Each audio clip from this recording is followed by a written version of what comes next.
मेरे प्यारे दोस्तों, विभव 24 स्टडी चैनल पर आप सभी का स्वागत है। भारत माता की जय। आप सभी चैनल पर नए हो तो चैनल को सब्सक्राइब करें और वीडियो को ज़्यादा से ज़्यादा शेयर करें। विभव 24 स्टडी चैनल के द्वारा लेखपाल मुख्य परीक्षा के लिए ताबड़तोड़ प्रश्नों की प्रैक्टिस क्लास दी जा रही है, जो आपके परीक्षा के लिए सर्वाधिक महत्वपूर्ण है। आप सभी वीडियो को पूरा देखिएगा, उसके बाद अपना फीडबैक कमेंट बॉक्स में ज़रूर दीजिएगा।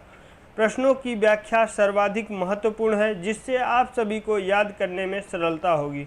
ताबड़तोड़ प्रश्नों की श्रृंखला का हमारा पहला प्रश्न है, स्वतंत्र भारत की राष्ट्र लिपि है। पहला ऑप्शन है रोमन, दूसरा ऑप्शन है देवनागरी, तीसरा ऑप्शन है कैथी, चौथा ऑप्शन है मुंडा।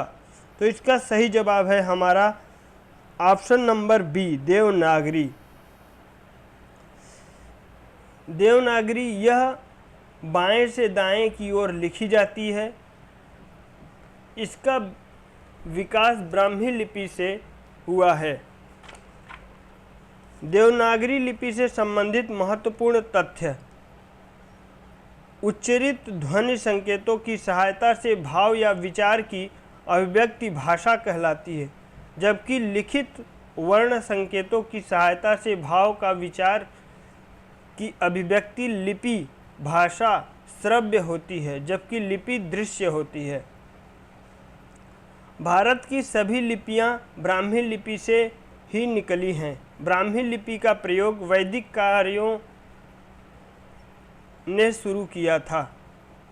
ब्राह्मी लिपि का प्राचीनतम नमूना 5वीं सदी या बीसी का है, जो कि बौद्ध कालीन है।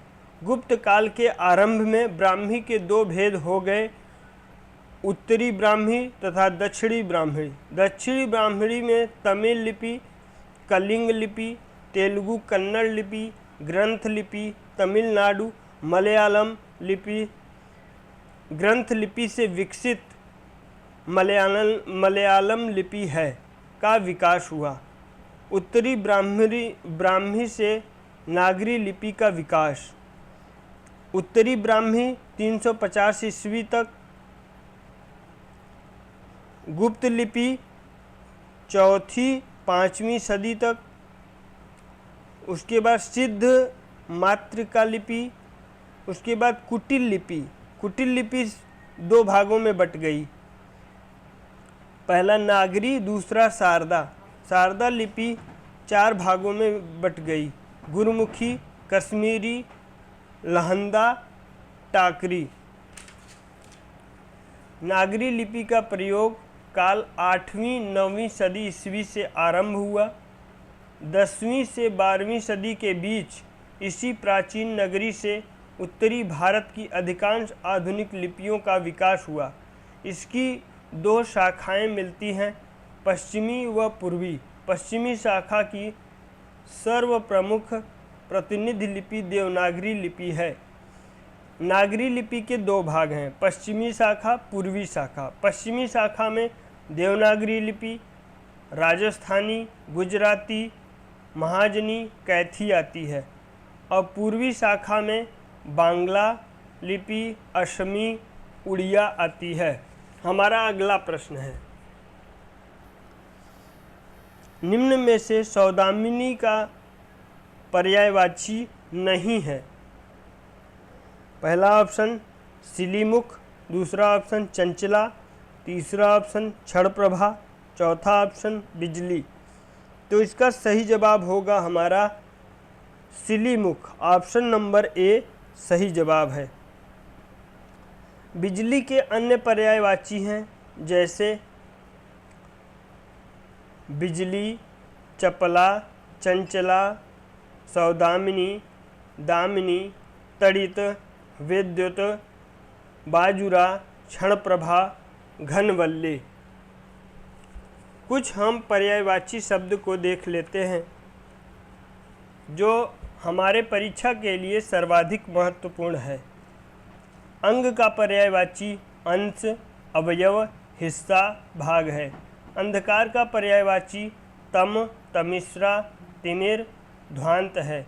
अग्नि का पर्यायवाची पावक, ज्वाला, अनल, दहन, वर्हि, वैश्वानर, धूम्रकेतु, कृशाणु, जातदेव, आग है।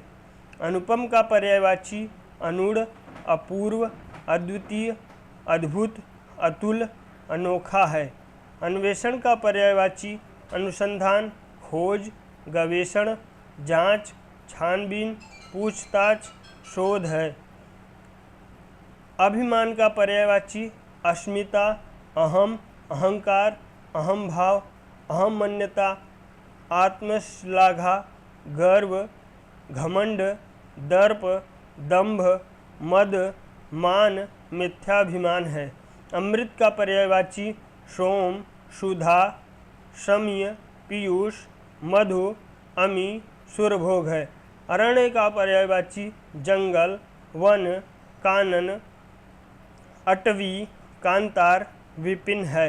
अश्व का पर्यायवाची तुरंग, हय, घोड़ा, घोटक, बाज, सैंधव है। असुर का पर्यायवाची धनुज, दानव, दैत्य, राक्षस, तमीचर, निशाचर, निश्चर, सुरारी, रजनीचर, यातुधान, इंद्रारी है। हमारा अगला प्रश्न है, शाकाल का तद्भव शब्द है। ऑप्शन नंबर ए सांवला, ऑप्शन नंबर बी सलाई, ऑप्शन नंबर सी सांप, ऑप्शन नंबर डी इनमें से कोई नहीं। तो हमारा सही जवाब होगा इसमें से सलाई। ऑप्शन नंबर बी हमारा सही जवाब है।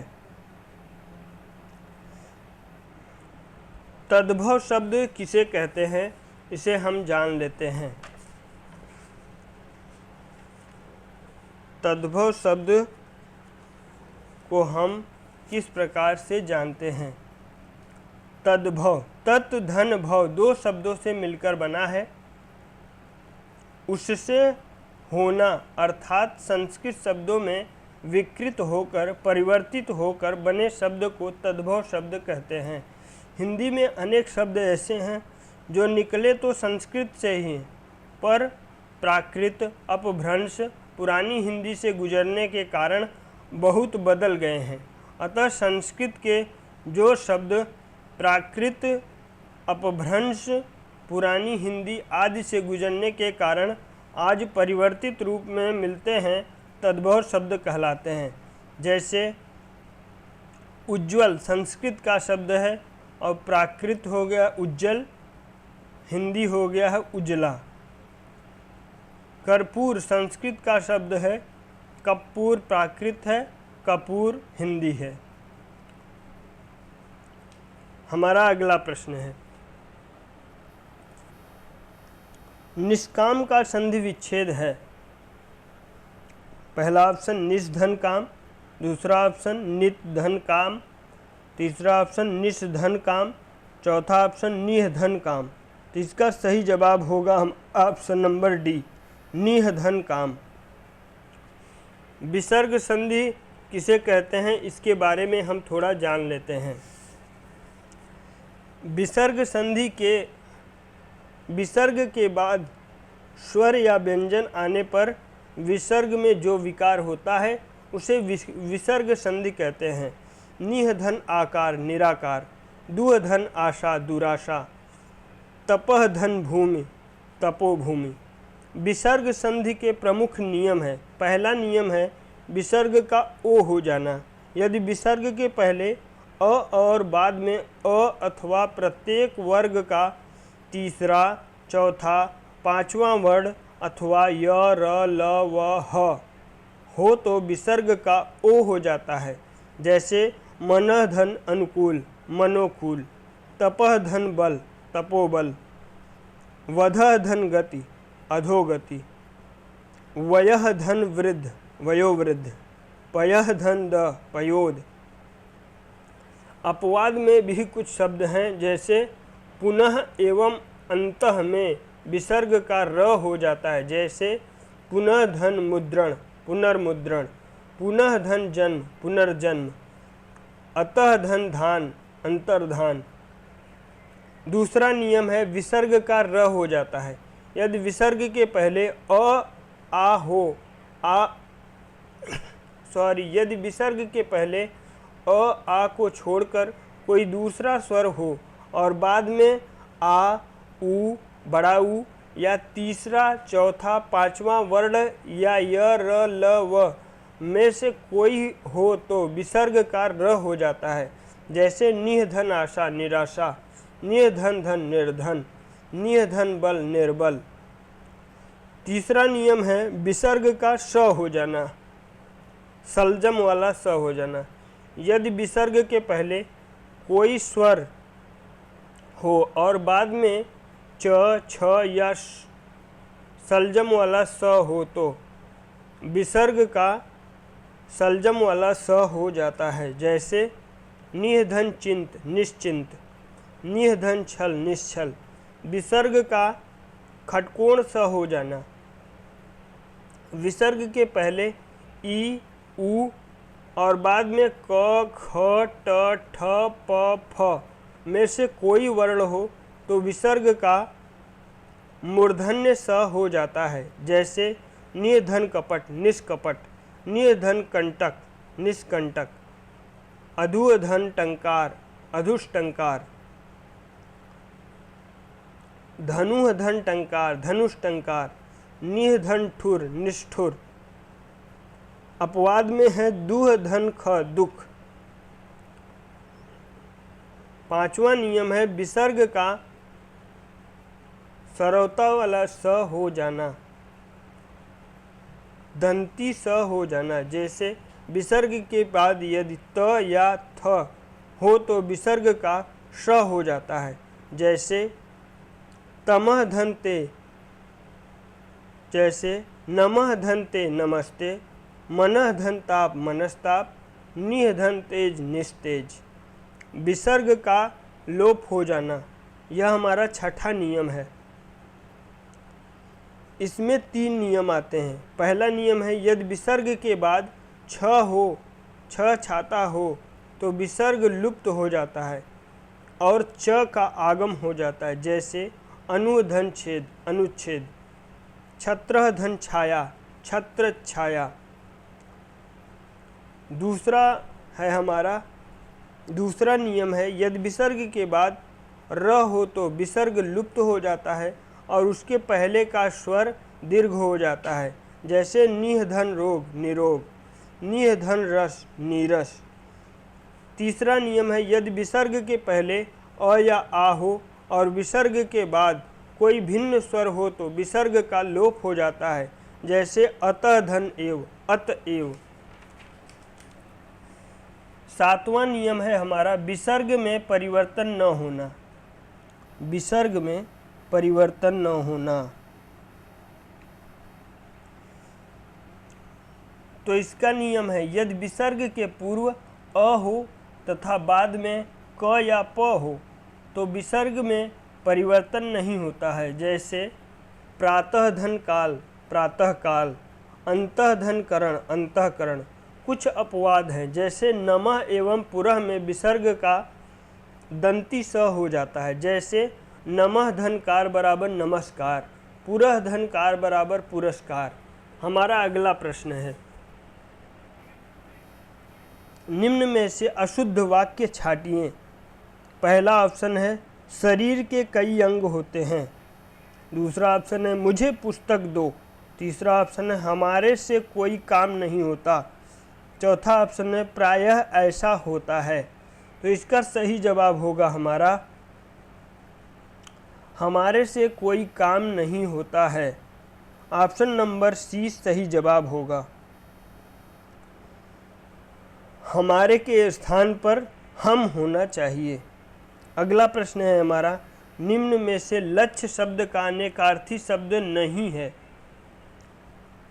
पहला ऑप्शन उद्देश्य, दूसरा ऑप्शन निशाना, तीसरा ऑप्शन लाभ, चौथा ऑप्शन ध्येय। तो इसका सही जवाब होगा हमारा लाभ।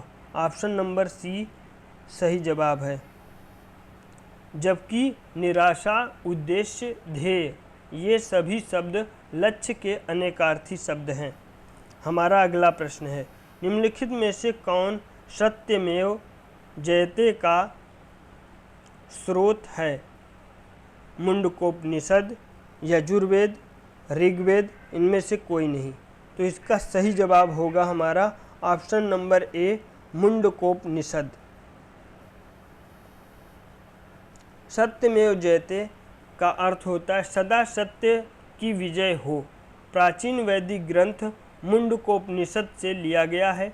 यह भारत का राष्ट्रीय वाक्य है जो देवनागरी लिपि में वर्णित है।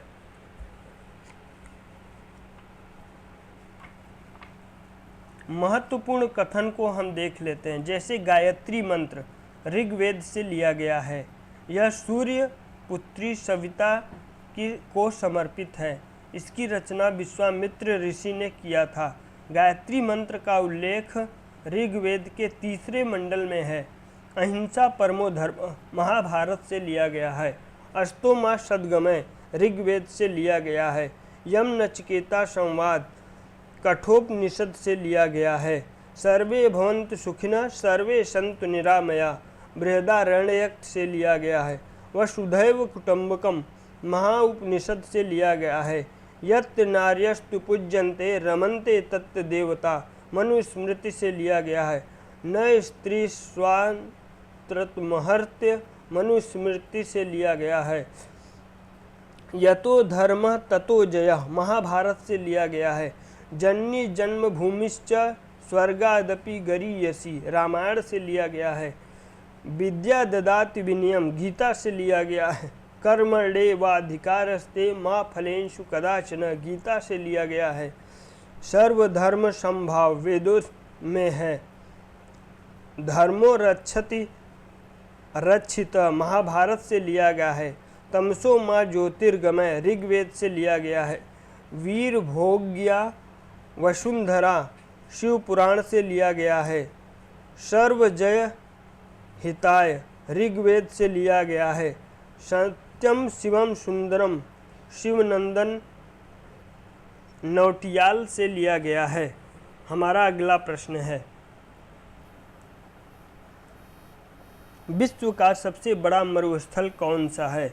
गोबी का मरुस्थल, कालाहारी मरुस्थल, सहारा मरुस्थल, थार मरुस्थल।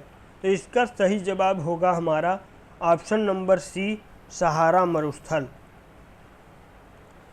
उत्तरी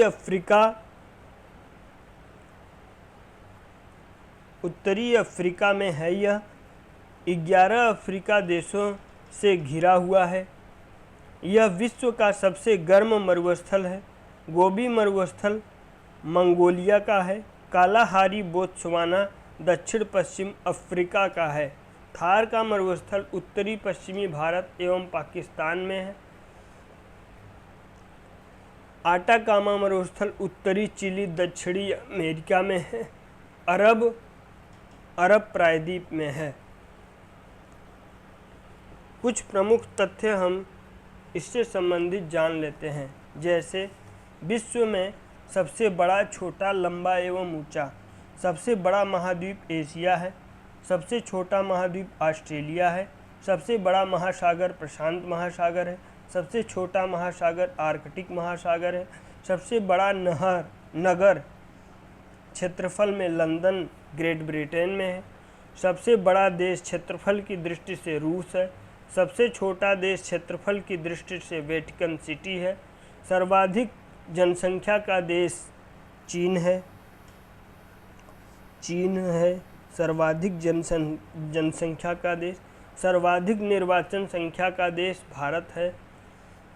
न्यूनतम जनसंख्या घनत्व वाला महाद्वीप अंटार्कटिका है। सर्वाधिक जनसंख्या वाला देश सिंगापुर है। सर्वाधिक आबादी वाला नगर टोक्यो जापान है। सबसे कम आबादी वाला नगर वेटिकन सिटी है। सबसे लंबी सीमा वाला देश जिब्राल्टर है। सर्वाधिक सीमाओं वाला देश चीन 13 राज्यों के साथ सीमा बनाता है। सबसे बड़ा द्वीप ग्रीनलैंड है। सबसे बड़ा प्रायद्वीप अरब प्रायद्वीप है। सबसे बड़ा द्वीप समूह इंडोनेशिया है। सबसे बड़ा नदी द्वीप माजुली ब्रह्मपुत्र नदी असम में है। सबसे बड़ा डेल्टा सुंदरवन भारत है। सबसे लंबी नदी नील नदी मिस्र में है। सबसे बड़ी नदी बहाव की दृष्टि से अमेजन नदी है, दक्षिण अमेरिका में है। सबसे छोटी नदी डी नदी संयुक्त राज्य अमेरिका में है। सबसे बड़ा सागर दक्षिणी चीन सागर है। सबसे विशाल उपसागर हडसन उपसागर है। सबसे छोटी पक्षी हमिंग बर्ड है। सबसे लंबी सहायक नदी मेडिरा अमेजन की सहायक नदी है। सबसे व्यस्त व्यापारिक नदी राइन नदी जर्मनी है।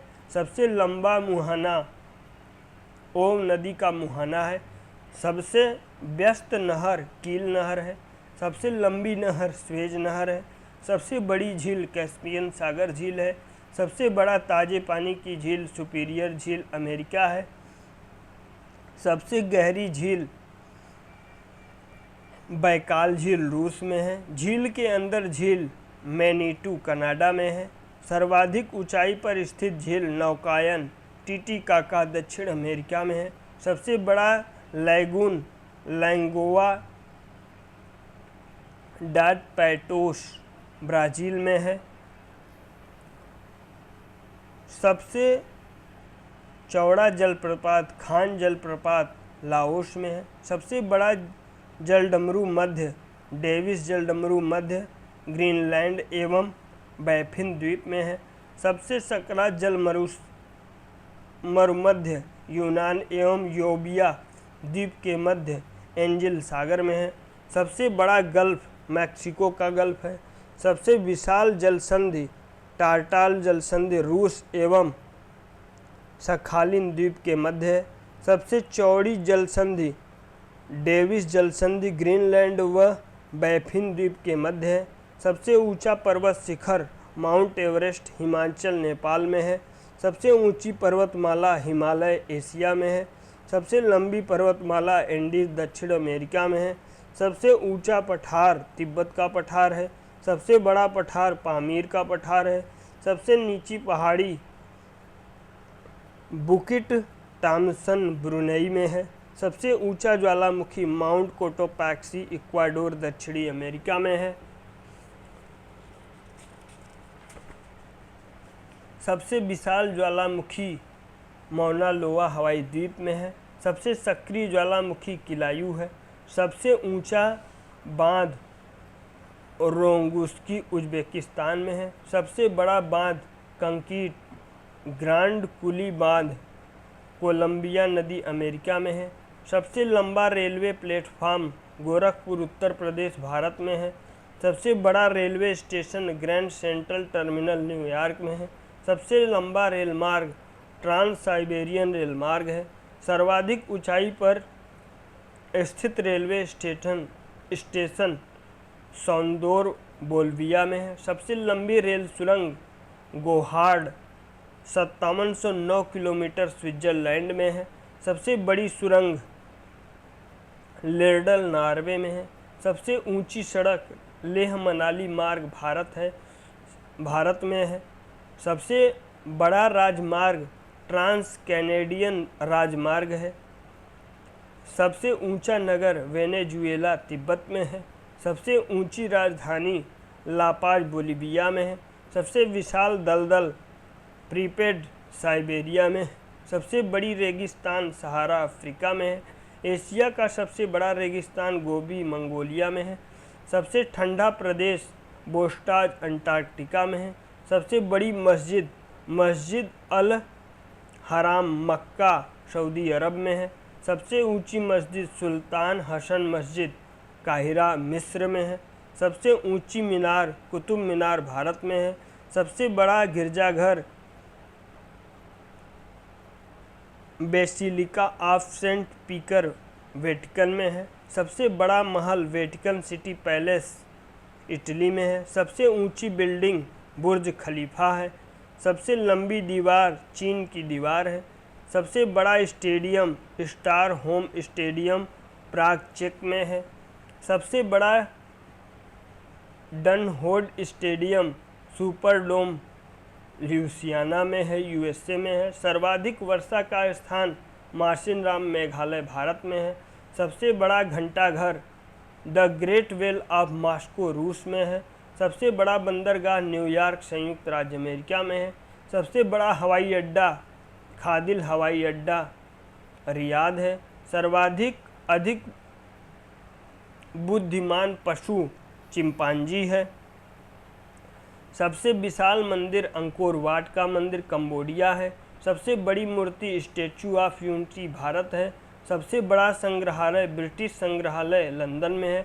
सबसे बड़ा पुस्तक कांग्रेस पुस्तकालय वाशिंगटन में है। सबसे बड़ा चिड़ियाघर क्रूगर नेशनल पार्क दक्षिण अफ्रीका में है। सबसे बड़ा महाकाव्य महाभारत है। सबसे बड़ा park would buffalo national park Canada में है। बड़ा प्लैनेटोरियम शियाझाकी जापान में है। सबसे लंबा वृक्ष सिकोया का वृक्ष कैलिफोर्निया में है। सबसे ऊंचा पशु जिराफ है। सबसे विशालकाय पशु ब्लू व्हेल है। सबसे बड़ा पक्षी ऑस्ट्रिच शुतुरमुर्ग है। सर्वाधिक सीमाओं वाला देश चीन है। सर्वाधिक लंबी तटीय सीमाओं वाला देश कनाडा है। हमारा अगला प्रश्न है,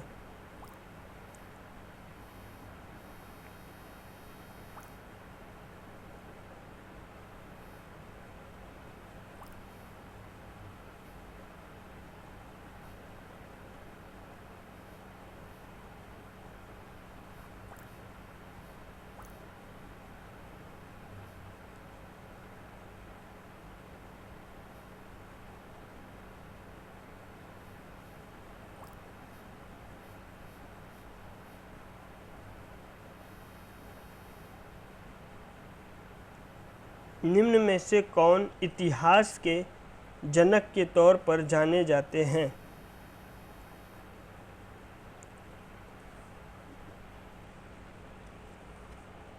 पहला ऑप्शन है गैलीलियो, दूसरा ऑप्शन है ह्यूम, तीसरा ऑप्शन है हैमिल्टन, चौथा ऑप्शन है हेरोडोटस। तो इसका सही जवाब होगा हमारा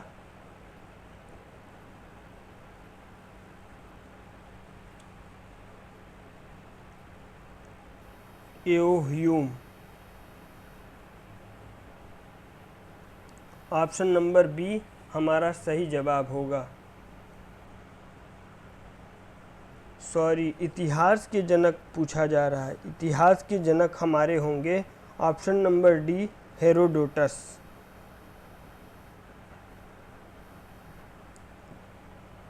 हेरोडोटस इन्होंने 5वीं शताब्दी ईसा पूर्व में हिस्टोरिका नामक पुस्तक की रचना की। गैलीलियो ने दूरबीन की खोज की थी। ह्यूम ने कांग्रेस की स्थापना किए थे।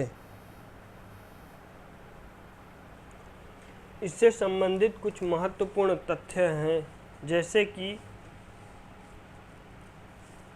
कुछ प्रमुख खोज। इलेक्ट्रॉन की खोज जे थॉमसन ने, प्रोटॉन की खोज गोल्डस्टीन ने, न्यूट्रॉन की खोज जेम्स चैडविक ने, नाभिक की खोज रदरफोर्ड ने, डायनेमो की खोज माइकल फैराडे ने, परमाणु सिद्धांत की खोज जॉन डाल्टन ने, रेडियो सक्रियता की खोज हेनरी बैक्वेरेल ने, रेडियो की खोज मैडम क्यूरी ने, डायनामाइट की खोज अल्फ्रेड नोबेल ने, पीएच स्केल की खोज एपी सोरेनसन ने, हाइड्रोजन की खोज हेनरी कैवेंडिश ने, हीलियम की खोज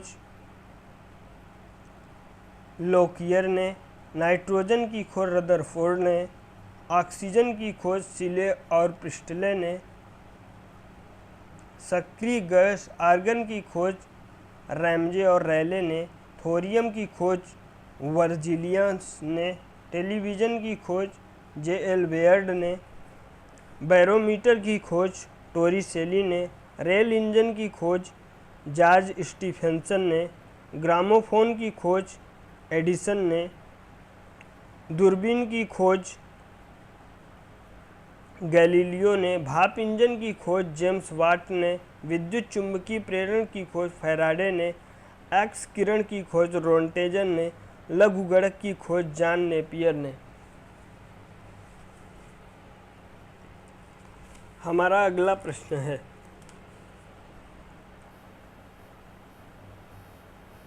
सिली पॉइंट किस खेल से संबंधित है? सिली पॉइंट किस खेल से संबंधित है? पहला ऑप्शन क्रिकेट से, दूसरा ऑप्शन रेसलिंग से, तीसरा ऑप्शन हॉकी से, चौथा ऑप्शन फुटबॉल से। तो इसका सही जवाब होगा हमारा क्रिकेट से। यह ऑफ साइड में बल्लेबाज के सामने एक कैचिंग क्षेत्र है। Silly point, China man, swings, popping, crease, hook, on side, long off तथा ओवर क्रिकेट से संबंधित महत्वपूर्ण शब्दावलियां हैं।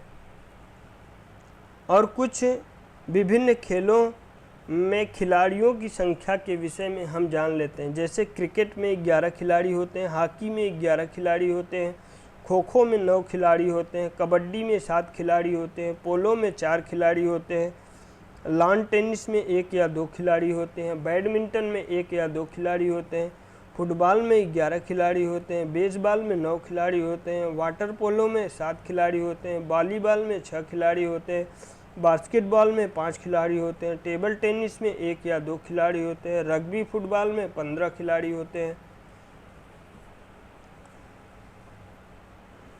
हमारा अगला प्रश्न है, किसी क्षेत्र की औसत जलवायु को जानने के लिए निम्न में से किसका योगदान नहीं होता है? वृक्षों की संख्या का, आर्द्रता का, वायु की गति का, वर्षा का। तो इसका सही जवाब होगा हमारा ऑप्शन नंबर 1।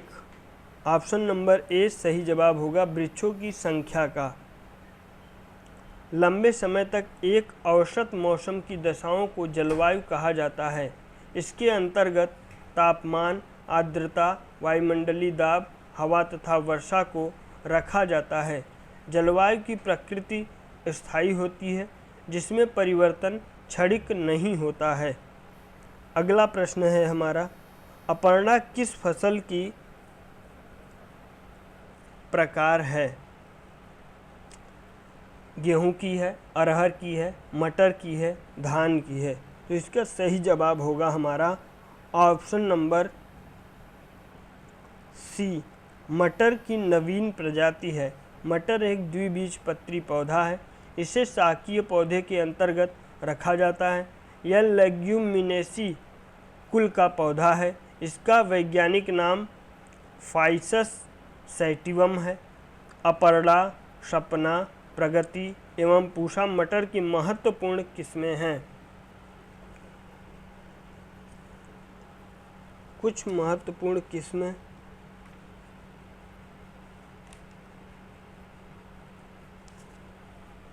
इनकी अपर्णा, सपना, प्रगति एवं पूषा थी। हमारा अगला प्रश्न है, ग्रामीण बुनियादी ढांचे को बढ़ावा देने वाली केंद्र सरकार की योजना को के रूप में जाना जाता है। तो खाली स्थान के स्थान पर क्या आएगा? पहला स्वच्छ भारत अभियान, दूसरा ऑप्शन भारत निर्माण, तीसरा ऑप्शन साफ सुथरा शहर, चौथा ऑप्शन उपयुक्त में से कोई नहीं। तो इसका सही जवाब होगा हमारा भारत निर्माण। ऑप्शन नंबर बी इसका सही जवाब है। शुरुआत केंद्र सरकार द्वारा वर्ष 2005 में की गई थी। यह योजना 6 क्षेत्रों तथा बिजली, पानी, सड़क, सिंचाई, दूरसंचार एवं आवास पर आधारित थी। हमारा अगला प्रश्न है, एक वर्ष में किसी निश्चित भूमि पर एक ही फसल उपजाना कहलाता है? एकल कृषि, सस्यन प्रणाली, एकल सस्यन, फसल सघनता। इसका सही जवाब होगा हमारा ऑप्शन नंबर सी, एकल सस्यन। इस फसल प्रणाली के अंतर्गत कृषि की उत्पादन क्षमता में गिरावट आती है। वर्तमान में फसल चक्र अधिक उपयुक्त है, क्योंकि इसके अंतर्गत एक वर्ष में एक ही खेत के फसल बदलकर कृषि की जाती है। इस प्रणाली से कृषि की उत्पादकता क्षमता बनी रहती है। हमारा अगला प्रश्न है, भारत में जीवांश खेती की शुरुआत कब की गई? ऑप्शन नंबर ए अक्टूबर 2005 में, ऑप्शन नंबर बी जून 2005 में, ऑप्शन नंबर सी जून 2004 में, ऑप्शन नंबर डी अक्टूबर 2004 में। तो इसका सही जवाब होगा हमारा ऑप्शन नंबर डी अक्टूबर 2004 में। जैविक कृषि के अंतर्गत जैविक खाद्य का प्रयोग किया जाता है। वर्ष 2016 में भारत सरकार द्वारा सिक्किम को प्रथम जैविक राज्य का दर्जा दिया गया है। मेरे प्यारे दोस्तों, विभव 24 स्टडी चैनल को ज़्यादा से ज़्यादा शेयर करें, लाइक करें, सब्सक्राइब करें। और आप सभी वीडियो को पूरा देखने के बाद आप सभी का कुछ सुझाव हो तो कमेंट बॉक्स में ज़रूर बताइएगा। अपना फीडबैक कमेंट बॉक्स में ज़रूर दीजिएगा। आप सभी स्वस्थ रहें, मस्त रहें, व्यस्त रहें। आप सभी को धन्यवाद मेरे रसगुल्लों गोलगप्पों।